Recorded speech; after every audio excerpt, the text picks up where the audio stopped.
Because I think the idea out there is that like, oh, you just get to know each other and nothing's like intimate anymore. Like there's nothing new, but there's still a lot to learn, and we're changing and having life experiences. And a lot of people feel alone, like they're the only person struggling with this relationship problem. And it's like, no.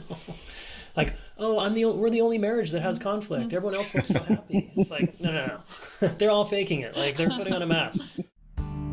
Take a girl and a guy, and they fall madly in love and form a family. Sprinkle in some counseling degrees and a doctorate, a dream of transforming relationships as we know it. And 20 years later, we give you power couple Dr. Ray and Jean Ketkodian.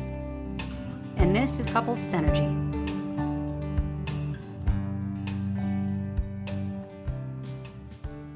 Welcome back to another episode of Couples Synergy with Dr. Ray and Jean. Hi, I'm Dr. Ray. And I'm Jean, and this is our podcast about love, marriage, and relationships. Please check us out online on our Facebook page and Instagram at Couples Synergy, or our website, couplessynergy.com. And be sure to subscribe to our podcast or send us any suggestions on topics you'd like to hear more about.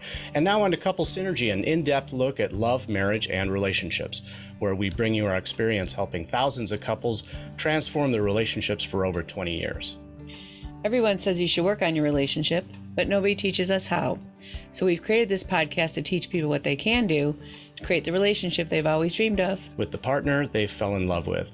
On today's episode, we welcome Jayson Gaddis and his wife, Ellen.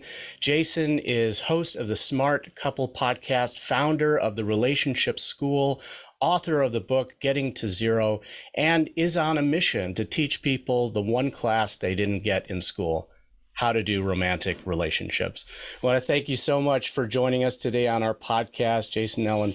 This has been, it's really an honor for us really to have you guys on our show today. oh, it's nice to be here. Thank you. Yeah, it's nice to be here.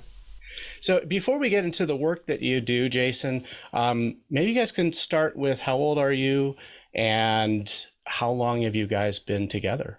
I'm 49. I'm 48.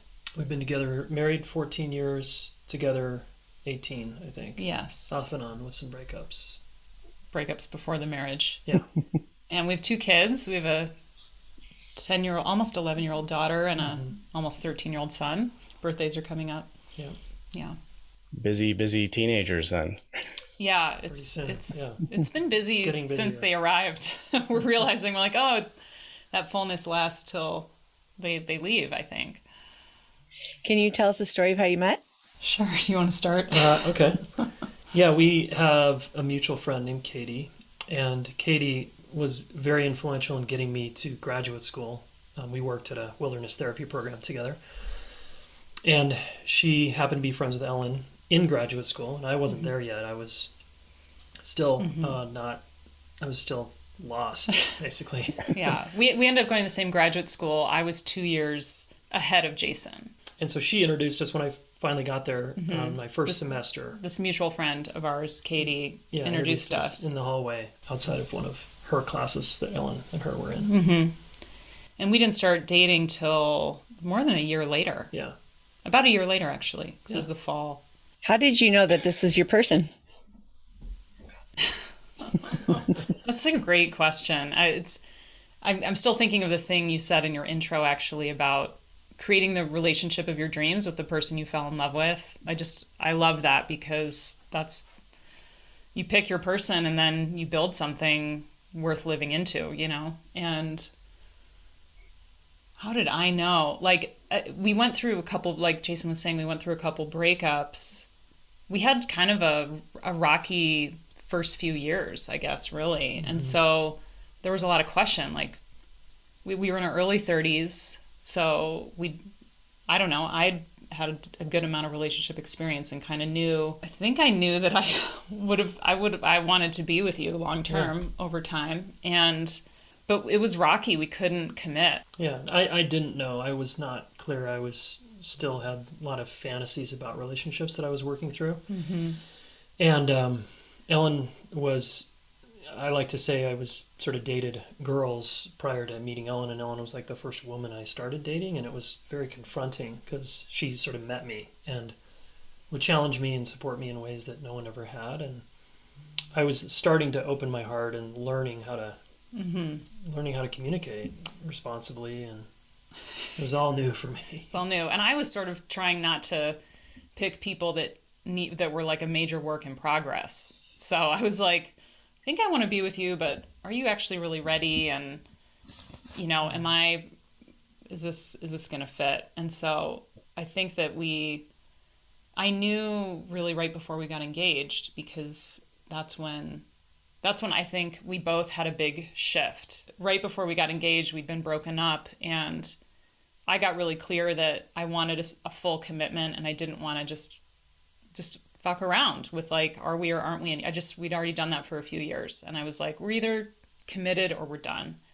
And I got really clear that that was the right choice for me. And then somehow in that, your clarity helped push me into clarity, and I didn't want to lose you. And so at that point, it became really clear that I wanted to marry you, and asked you. Yeah. And we had a lot of good, strong things about our relationship that was really good. There was a lot of good stuff in there. It was just, we were just not clear about long-term commitment and marriage. Like, we were both not. You're anti-marriage. We were kind of anti-marriage. Oh. Because neither of us saw marriages that were inspiring. Like, I was like, I don't see anyone married that looks happy and fulfilled and psyched. Like, that's how I felt in my 20s. I was like, why would I do that? It looks like people seem miserable and not connected. So I think we both, at least for me, I'll speak, like, I had to get to a point where I was like, I can create a relationship that's inspiring over time. That's the only thing I would want. And I think that was probably true for you. Totally. How long were you guys dating before you got engaged? It was about 3 years. Yeah, over 3 years, I think. And during those 3 years, I mean, what was that conversation like, that you went from, not believing in marriage to, getting engaged? Totally. We were kind of not into marriage, not into being parents or having kids. And like, it's like the best part of our life now is like our marriage and family. Right. But, I wasn't interested again in marriage. And I was sort of, I had just started therapy and all this deep work on myself, and I was in a master's degree to study psychology, mostly to study myself. And in that process, we started dating near my, second year? Yeah, you're right. Kind of in the middle. Yeah. And it was just, everything was so eye-opening and new, and but it was disorienting. And so to like claim I wanted life partnership and wanted to just settle down with someone was still really scary for me. And and so I proceeded to break up with my now wife here, Ellen, twice, but mostly because I was just scared, honestly. Like, looking back, I was just terrified of feeling trapped and also terrified of intimacy, and I didn't really know what I was getting myself into. But then once I started feeling the potential loss of her, I was like, no, I want to.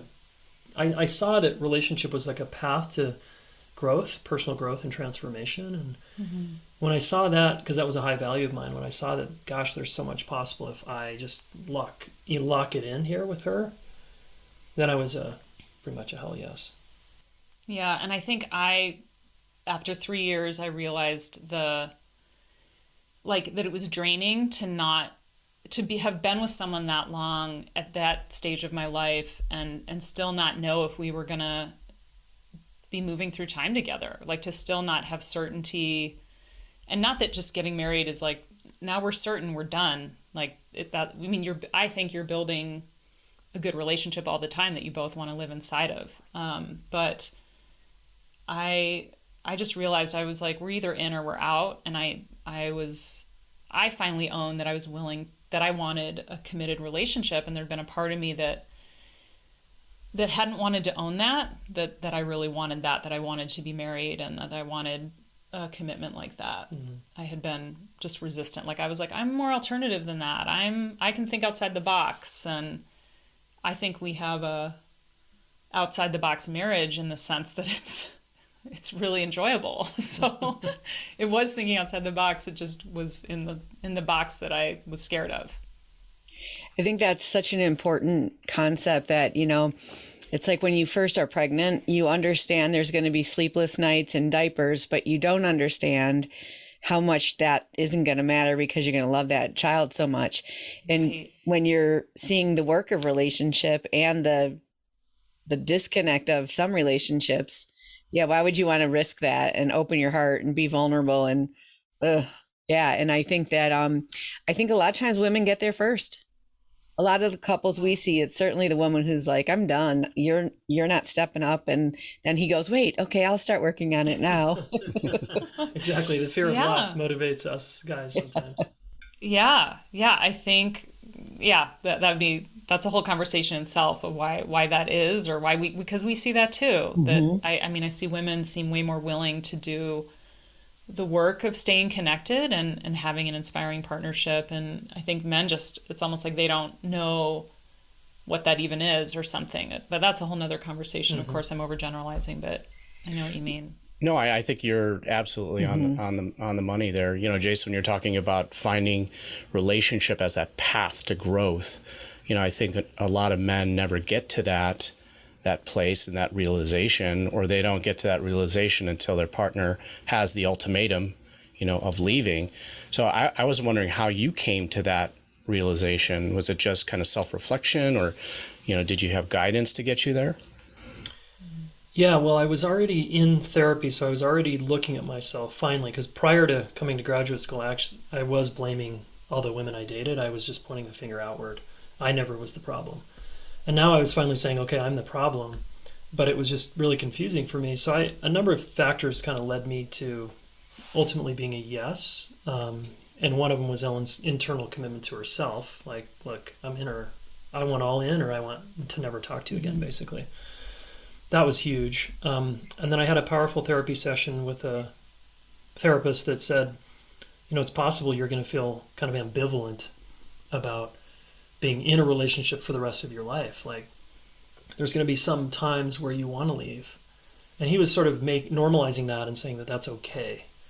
And that was freeing for me, because I thought I'm supposed to want to be all in 100% of the time. And and always want to be close, or always be together. And I was like, wait, it just left room for the part of me that wants distance and space and wants to be an individual. Wants to be an individual and not lose myself.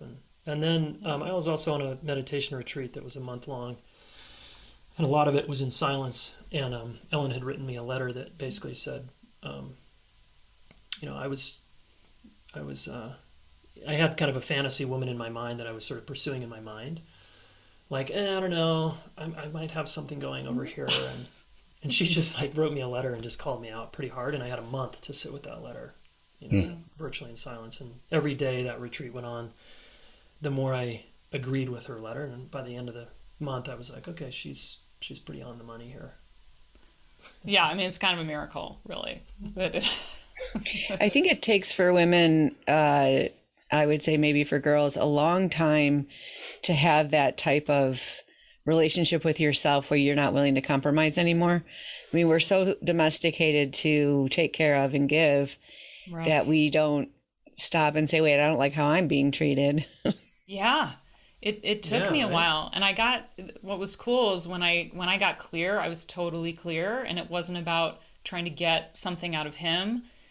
I really was like, this is where I stand, and wherever you end up doesn't really matter, actually. If you want the commitment, great. If you don't, great. Like, I know what's right for me now. Mm-hmm.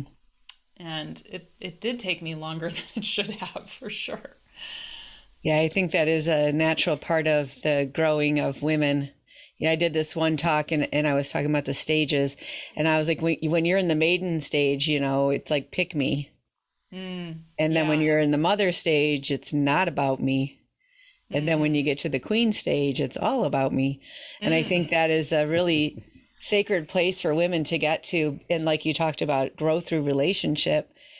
To us, it's the highest form of spiritual development you can have, is being in a relationship with someone who you really expose yourself completely to. And I think the ultimate goal is that focus of everything else goes away. Mm-hmm. And I think when we're younger, we're like, where's the options? What can I get? Yeah. Mm-hmm. Yeah, I like that. Totally. So what kind of things did you guys struggle with in terms of coming together as a couple and a married couple and shifting this whole philosophy of an alternative life to, okay, I want to actually do some work on this and find value in it. Yeah. Well, I think we've been asking all along, like, what do we really want? Like, even when we did get engaged and we were planning our wedding, we really planned something very different in the end than what anyone else we've known has done. Like, we really sit down and think about, like, what do we want things to look like? What would be inspiring for us? What would be meaningful for us? You know, like, we got married out in the wilderness with just the two of us, days out into nowhere. That was really what we wanted. Yeah. So that we still just love that we did it that way. And, you know, things like that, like, I think we've been asking all along, like, even when it came to having kids, like, okay, how do we do this in a way that we both could get on board with and feel really psyched on? And we have to keep asking that. And even just like our day-to-day life, or how we divide up the household chores, like, all of it, we end up having to communicate a ton. And I think sometimes it's like tiring how much we have to talk about because we want to collaborate a lot. Right. It's very collaborative, and I think that's just been part of it, is that we really ask ourselves and each other, like, what do we really want? What do we want this to look like? And how can we make that happen for ourselves and each other? You mean you guys work on your relationship on a consistent basis? What? Yes. Yeah, imagine that. Can you believe that? You mean we don't work on it and then we're done because we got to some happy summit? Yeah. No. Yeah, I mean, I think from the start we both had communication tools because we were both training to be psychotherapists. Yeah. And that training was invaluable to become a better listener, basically, and better communicator. And yet we still struggled. We'd go in loops and we couldn't figure out how to repair after a conflict. And it was a lot of, like, analyzing. I'll speak for myself. I was analyzing all the things she did wrong and like putting psychological frames on that. And that was really fascinating to me. And I think we just got more efficient over time, and we kept refining our view, and we kept refining the tools, and we kept learning and studying from the best people in the world, and studying attachment and studying neuroscience and interpersonal neurobiology, and we keep studying. Yeah, we're still studying. I mean, there's so much to learn, and I think studying, like, a long-term relationship is really a different beast in a way of how do we keep, because we sort of, I think we keep, like, refining and working on more and more subtle layers, and sometimes even more vulnerable. It, like, feels even more vulnerable than ever at times. To some of the stuff we're trying to work through and help each other with and work on. Like, it's amazing how I'm just impressed at times how, like, gosh, even though I've known you 18 years, like, what we're doing right now feels like really hard or really vulnerable. Because I think the idea out there is that, like, oh, you just get to know each other and nothing's, like, intimate anymore. Like, there's nothing new, but there's still a lot to learn, and we're changing and having life experiences. And so I think that being willing to keep learning and staying, like you said, Ray, like, just keep working on the relationship over time. Yeah, I think that's really an important point that most people don't really know, that each relationship is very unique. As you guys know, the couple personality, right, is that when a couple comes in the room together, they become a completely separate entity than each of them individually. And so, it's that unique relationship that is always evolving over time. And if a couple isn't working on it consistently, then, it's going to dissipate. It's going to disintegrate. Yeah. So that's really awesome to hear that, that point that you guys brought up. I was reading earlier today a book by Carolyn Mason. She was talking about we're a mystery to ourselves.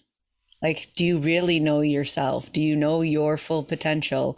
Do you know your purpose? And, you talk about that discovery. You think you're with a person you've been with for so long that you're not going to learn anything. You don't even know yourself well enough. So you're always discovering yourself and sharing that with someone. And I think that's the thing that people don't understand, the variety of that. I mean, the person I married 24 years ago is not you. It's a very different person. And I'm not that person that I was back then. So how do you guys balance like individual growth versus couples growth versus family growth? Maybe not versus, but and business growth and business. too. Yeah. Right. Because we're so different too than 18 years ago. I think the simple answer for me is that we have this growth development oriented mindset, and we see kind of everything in our field as an opportunity to learn more about life and ourselves and relationships. So whether it's in the business where I'm getting, schooled every day and like something I didn't technically sign up for, like I just want to help people with their relationships and now I've got to learn business. And, it's been such an ass kicker for me, but also very helpful for me to grow and develop in ways I never would have imagined, just like a partnership. Mm-hmm. And then kids too. The kids are always unearthing parts of myself that I wasn't aware of or haven't healed, or so it's I would say that just having that growth view kind of attitude, right, everything, right. And I think added in there is the view that like Jason's growth spurs my own, whether it's getting clearer on a boundary, or it's like, wow, if you're going in that direction, I'm being asked to then go in this direction, and would that serve me? Am I interested? Right. Or we're so impacting each other all the time. And so I think that there's been maybe even some luck involved. I just want to acknowledge that like our own individual development as parents, as, practitioners and individuals, we've continued to be able to find the ways that we're each served by that, and our relationship is served by that. And I could see how you one day might change and grow in a way that no longer is part of our, could be outside the bounds of what we want our relationship to be. That's possible.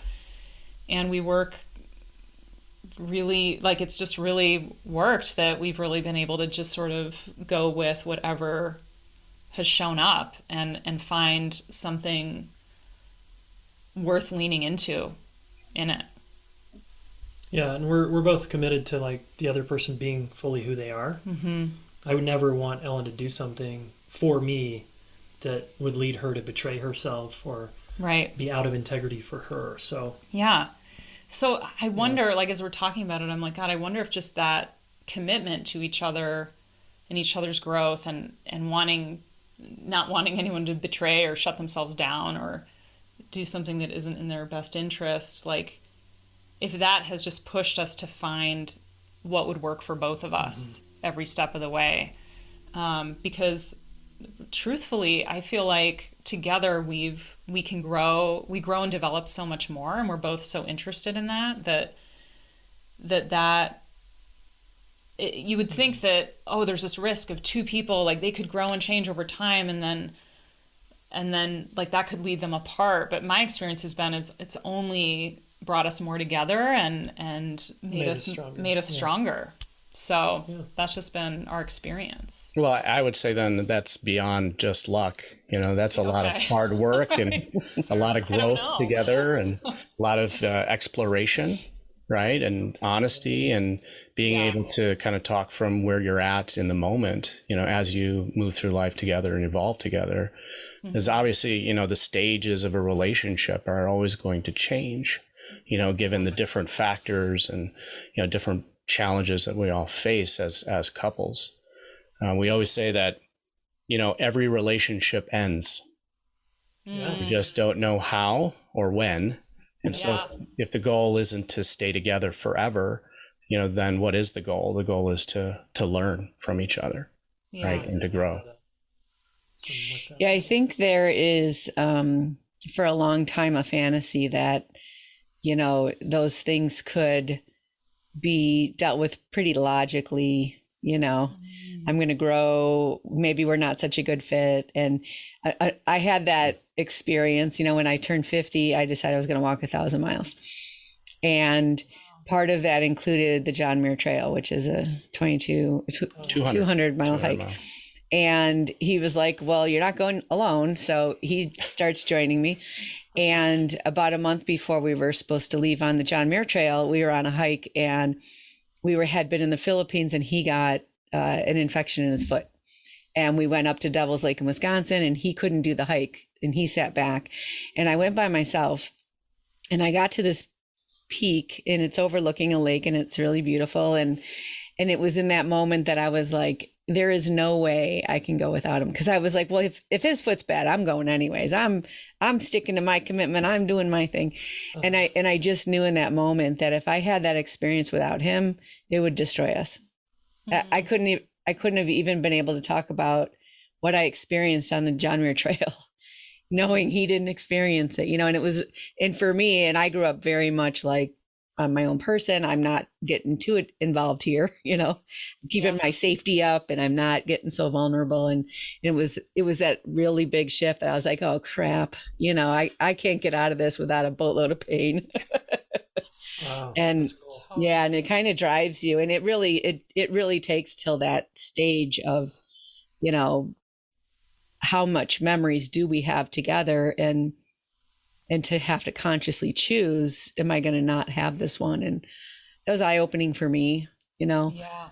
So I think that is the place, right? The selfishness place. If you are being your best self, I think that is what's best for the relationship also somehow. Yeah. And if it's outside of that, it's probably not your best. Would you say? I would guess. Yeah. Where we are anyways. We did end up going, by the way. We did. Did it? Did John Muir Trail. Yes. We did 180 miles of it. And we still hike pretty regularly. That's why we got a place in Colorado. And oh, that's awesome. Yeah. I love that. Yeah. Your comment there made me just think about people who, I'm sure you see this in your practices, where someone isn't growing and the other person starts to grow. And their metaphorical hike is they want to go hike the 1,000 miles, but it's the 1,000 internal miles or whatever. They want to really get to know themselves. And what a cool frame that is to say, I want to not leave this person behind, and have the person that's feeling left behind say, I don't want to be left behind. I want to come along for this hike, for this ride. And I think that's a powerful reminder probably for the listener that, especially if it's in the best interest of, this could actually help us. This could create a memorable life experience for us. Mm-hmm. And it's sad that sometimes the other person doesn't want to come on the hike. Mm-hmm. Totally. Yeah. Yeah, it is. Absolutely. So how do you go to start the relationship school? How does that come about?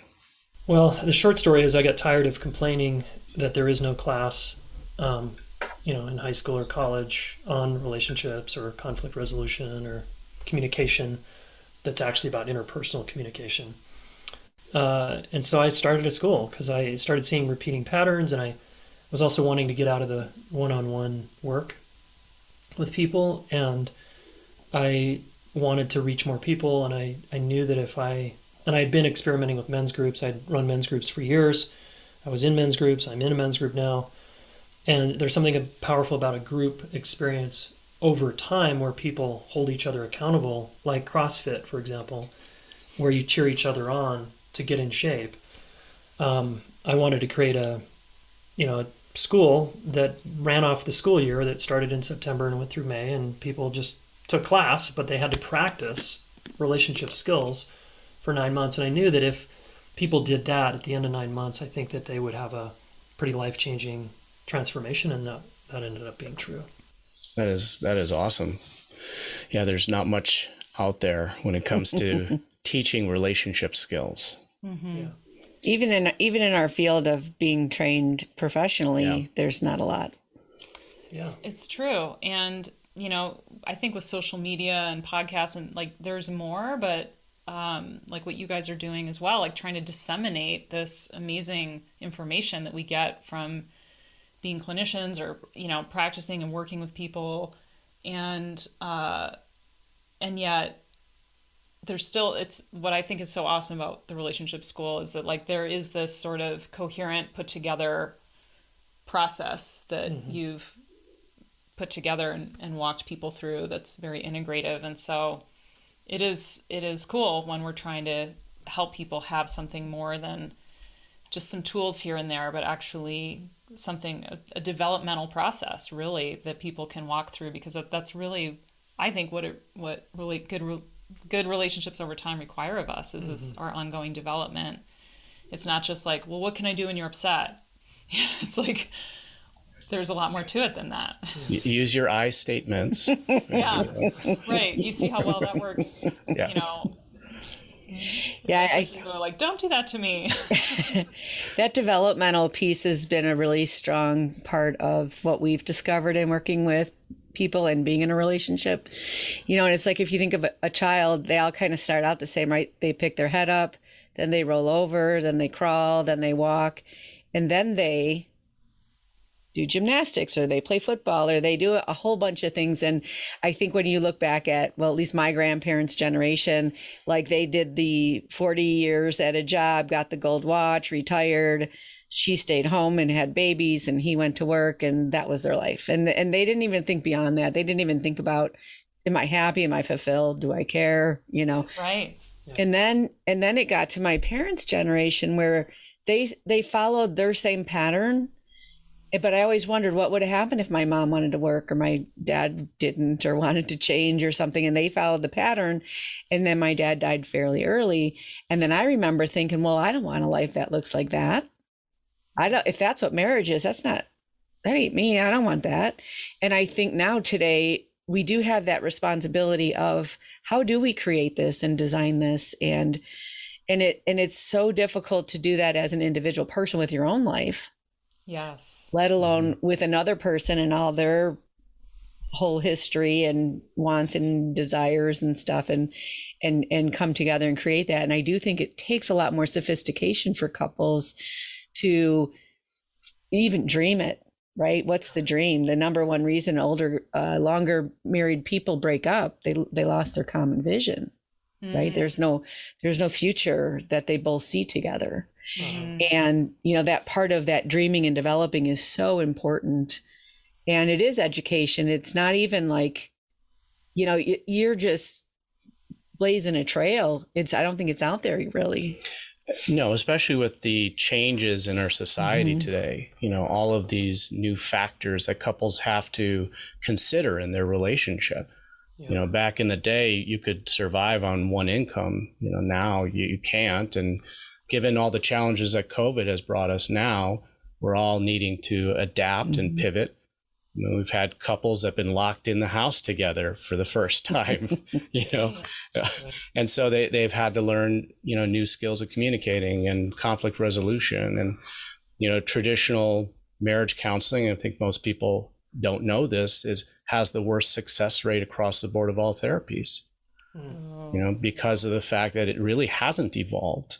You know, and it is really kind of stuck in its own ways. And, you know, the fact that the work that you guys are doing and, you know, kind of, you know, learning within your own relationship and then being able to bring that, you know, to the ever evolving couple today, that's really what's needed out there. Yeah, I agree. And then if they're raising a family, then they can model how to do all this stuff with their children. And it goes a long, long way to have relationally literate kids, you know, in this world. Have you seen that in the work that you guys do with the different generations and the different mindsets that they have based on the times that they were raised in and what they need in terms of relationship? Yeah. We were just with my parents, and they've been together now, 56 years or so, which is impressive. I wouldn't want to live inside of that marriage because they do a lot of compartmentalizing and stuff, but they're kind of sweet to each other, and yet they've never worked on themselves. They've never self-reflected and gone to a therapy session or done any kind of coaching or read a relationship book, and they're trying to read mine, but that's another story. You know, and I think that generation in general just didn't have access, and so it became really familiar to, you just kind of suck it up when things get hard. Yeah.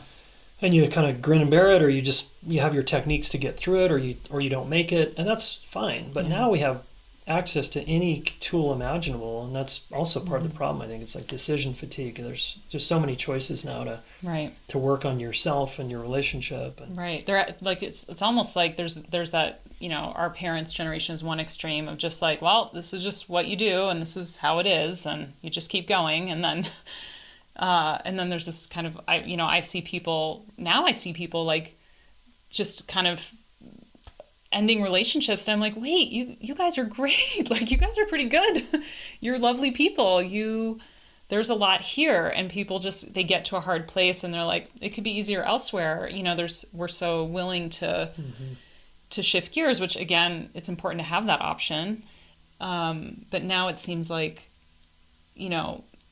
people don't know how to, we still don't know how to create what we really want. I mean, whatever the generation is. And I think that is really what we try to help people with, almost every couple is like help them vision together.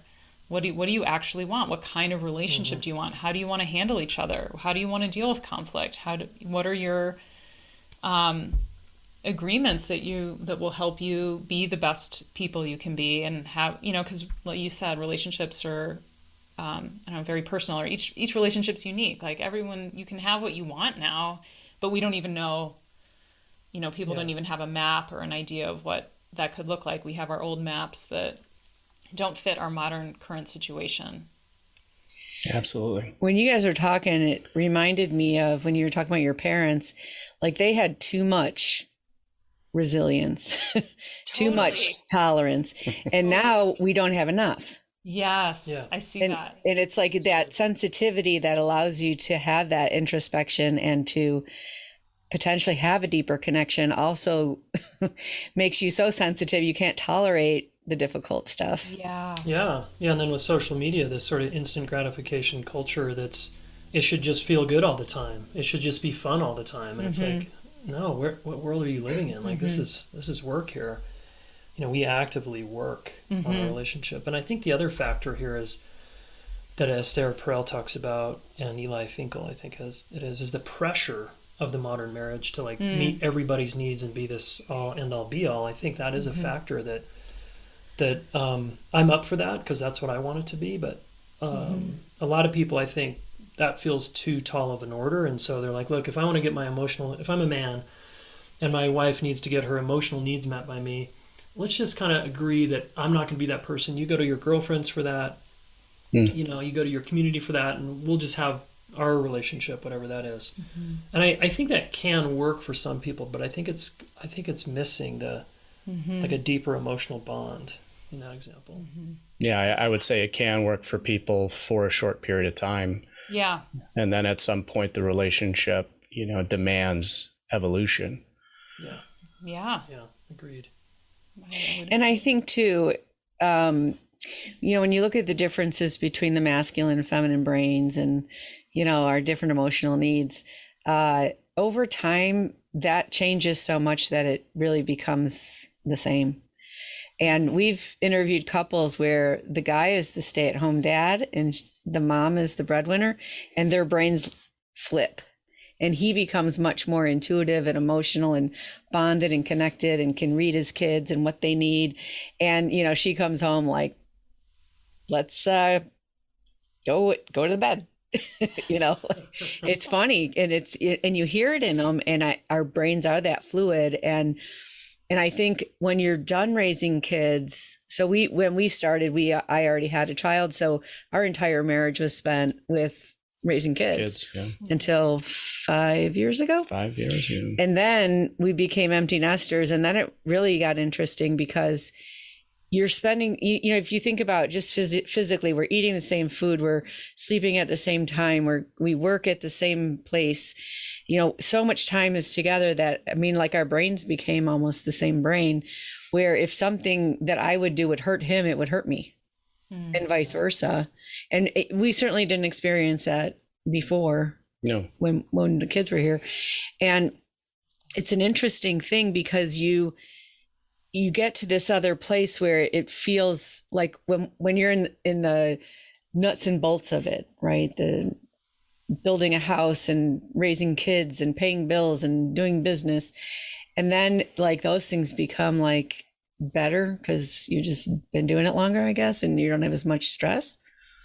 And then this other thing emerges, and it really is just like this develop another developmental level that is, well, there's a know, potential. Yeah. There's a potential for that developmental level when you become empty nesters. And, a lot of couples, they don't make it through that stage. Yeah. They don't learn what they're supposed to learn and grow. They get to a point that they're like, well, we've been doing this for the past 20 years with our kids, and now we don't know what to do. Right. So then they look at each other like strangers and they go their separate ways. And I think that the hormones too, they make you. Yeah. I'm curious, what was the lever that you think couples need to get? If there was one tip for the empty nesters, what's the thing that helped you guys? So we see that as a potential for like a forging, right? So when you're forging a sword or metal, you're getting all the impurities out of that. And so this is a processing of a lifetime of wounds, emotional wounds that you have carried throughout your life and have not really had the chance to really process it because the focus has been on career and kids and getting them to their 15 extracurricular activities. And, and then now it's just the two of you. And so you have this space and time to be able to really process everything that you have learned along the way about relationship and intimacy and sexuality and, and the pain that comes along with it. Mm-hmm. I think that early on when I was starting in menopause, I would describe it as everything that you went through in puberty is coming up for healing. And what I realized at that point was what I thought was true back then, but I was told was true, that I was right all along. And it no longer became an option for me to go against myself, I would say. And so then you're calling yourself on your stuff and you're calling your partner on your stuff. And that's the impurities coming out, like all the domesticated belief systems and that kind of stuff. And I would say that was the biggest piece, was really finding your own trust in yourself and your truth and your belief in who you are and what you feel and what you think, and saying those things out loud. And however messy that comes up, our most listened to podcast is the Late Night Fight. And that's part of the deal. You have to face that pain and learn how to heal each other. Right. I love that. I feel just really curious hearing about that phase and how you guys met what was being asked, like the next level of healing and integration, and processing, a lifetime of raising children and whatever came before that still was unmetabolized, that there's another opportunity to assimilate and work through and process that. It's cool. Yeah, it's that I think, like, you did your month-long silent meditation retreat. We both have done, like 10-day ones, and it's huge. That's a game changer. But you don't get that kind of time at every stage of life, right? And so that during the middle of it, he went and did his 10-day, like in the middle of my, I call it like, it's like phasing like a Hulk, like you're turning into the Hulk all the time. And I mean, it's something that happens to you. It's not something you try to make happen. Right. And you're just, it's kind of incredible, the intensity of it. I think being aware and going through it, my mom would say she didn't really go through anything, but that's more of that. Too much tolerance, right? Not enough, Yeah, totally. If you're open to it, it sounds like there's just a lot available to you if you are open to it. Yeah. And men go through their form of menopause as well. Maybe it's not as, marketed with the testosterone drop or anything like that. But, there is this, Carl Jung talked about that morning of life and afternoon of life, right? There's this shift of looking at what was important in the beginning of your life and early manhood to now this shift to what's left and what's next in your life here. What kind of legacy are you going to leave, and, what's truly important. So, can you guys talk a little bit about, with having kids now, and you have almost you have 11-year-old and a 10 and 12. 10 and 12, sorry. Yeah. So what kind of challenges do you guys face now versus in the beginning of the relationship, and kind of what, suggestions do you offer parents that are in the same position you guys are in now? Well, I'd say the biggest challenge to us as a couple now is just time. Since having children, it's having time to just focus on each other and tend to each other and our relationship. It's just a whole new muscle to exercise, is to get that time, create that time, have, hopefully have energy when the time comes, like all of that. And I think we've learned that we just have to prioritize our relationship and each other. And there were times when our kids were really little where we, I think, went months without a date, or, or we didn't have childcare, things like that. But I think, as they've grown and they have more, they're just more routine. It's just as essential that we have time every week, and that's probably that's one of our challenges. I'd say so too, because we also love being with our kids and parenting. So we're not trying to get away from that. We're not like, God, it's so good to get away. We're like, oh, I wonder what they're doing right now. Look at this picture I took of them today. Like, as we're on our date, so we have to sort of work. Let's talk about the kids for the first 30 minutes. Then no more. And then we got to move on. But we prioritize. We all have the same amount of hours in the day, and a lot of couples will just say we don't have time, which is just a cop out. It's about how do you carve it out, and we've had a couple tough phases over the years, but I think we've, for the most part, done a really good job of regular date nights or some kind of an experience where we're together. And now it's like twice a week. Yeah. We have 2 kind of time blocks during the week. One when the kids are in school, and one like a date night kind of in the weekend. Sometimes it's just it's a hike or a picnic, or it's whatever. It's morning, 9 a.m. It doesn't on have to be morning. evening. Yeah. And that's essential for us, because sometimes if in stressful weeks, as you guys know, you can go the whole week and like, oh, where are you, or who are you, or what's going on over here? And if there starts to get a backlog of things we haven't processed or talked about or something, that can add up, and then people can start to avoid even more, right? So time is probably our biggest. It's super important to us to be clued into each other's inner life, and so that parenting and business and just being in the full phase that we're in is we have to make time for that. And I think our kids, I think we try to model what we're wanting them to have in their life. So I believe they see 2 parents who love each other, respect each other, get along, work through things when they're difficult. And they see us just treat each other right, really well. And that's hopefully what they're going to do and what they're going to expect in their life, Yeah, I think that's huge. Yeah. A lot of couples, they don't spend that time together. And when we ask them about quality time, they say, oh yeah, we went to this restaurant the other night, and we brought the kids and we had quality time. No. Or we watch our shows together. Or we watch our TV shows together. Yeah, we'll go to a movie. Yeah, so it's really helping people redefine what that really means, time with your spouse. It's not just talking to each other about the logistics. Right. Like you guys said, there's a specific amount of time for kids, and then after that, no kid talk, right? Yeah. And so they don't really know what that is. And, that challenge of not having daycare, or childcare, that's a huge challenge for a lot of couples. And it really is. We used to have community, where, there were elders in the community that were able to help out and, join together and help young couples go through these stages. But now a lot of couples are really alone.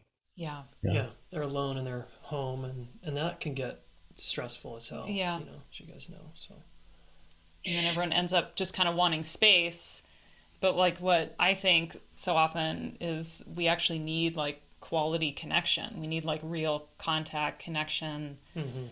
And that's true for me. Like sometimes I'm like, I just want to be alone. That would feel amazing. And then, but I realize as I've gotten to know myself over the years, I need connection first. I need to feel known and understood and, like, connected. And then my alone time is actually more restorative because I've gotten that sense of connection with you, especially, so we can get a little lost in what we think we need. Like, I just need to get away, but we kind of really need to go in more, I think, some of the time. Yeah. I think that it's almost like you have to educate people about what they really need in terms of themselves to want to work on the relationship. Yeah. So what are some of the main reasons people do come and work with you guys or come to the school? I mean, pain is still the biggest motivator. Being in relationship pain. Yeah, being in some kind of relationship pain. Divorce, about to have a divorce, affair, too many relationship failures, patterns where things didn't work out. And people, somewhere in there, they get motivated, right? They're like, okay, this isn't...